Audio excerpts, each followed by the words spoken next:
రాష్ట్రంలో ప్రస్తుతం నెలకొన్న అనిశ్చితి పోవాలంటే సరైన నాయకుడు కావాలి. ఆ నాయకుడే వైఎస్ జగన్ అంటున్నారు రాజమండ్రి వాసులు.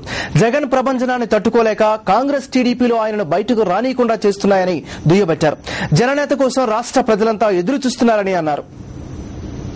ప్రజా సమస్యలు విడిచిపెట్టి చంద్రబాబు నాయుడు గారు అక్కడికి వెళ్లి బెయిల్ రాకుండా నామా నాగేశ్వరరావు ఇటువంటి ప్రబుద్ధులందరూ కూడా కలిసి మరి కుట్రలు జరుపుతున్నారు. అదే కాంగ్రెస్ పార్టీలో కూడా కొంతమంది కుట్రలు జరుపు మళ్ళీ వాళ్ళ స్వార్థం కోసమే జగన్ లోన్ పెట్టారు తప్ప మరి ఏ విషయం లేదు. కనుక న్యాయస్థానం మీద మాకు పూర్తి నమ్మకం ఉంది కాబట్టి ఖచ్చితంగా బెయిల్ వస్తుందని మేము నమ్ముతున్నాం. భగవంతుడు కూడా మాకు అన్ని విధాలుగా సహాయం చేస్తాడు. ఖచ్చితంగా జగన్మోహన్ రెడ్డి అనే వ్యక్తి ఈ రాష్ట్రాన్ని నడిపించడానికి వైఎస్ రాజశేఖర రెడ్డి లాంటి దమ్మున్న పాలన అందిస్తారని చెప్పేసి మేము దృఢమైన విశ్వాసంతో మేము ఉన్నాం. రాష్ట్రం కూడా అనిశ్చిత పరిస్థితుల్లో ఉంది. కారణం ఏంటి అంటే సరైన నాయకుడు లేకపోవడము.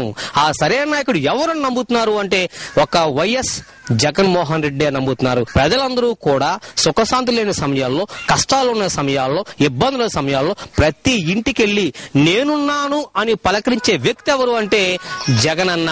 అలాంటి వ్యక్తిని కావాలని కుల్లి కుతంత్రాలతో జైల్లో నిర్మించిన చరిత్ర ఈ ఒక్క రాష్ట్ర ప్రభుత్వానికి, కాంగ్రెస్ ప్రభుత్వానికే ఉంది.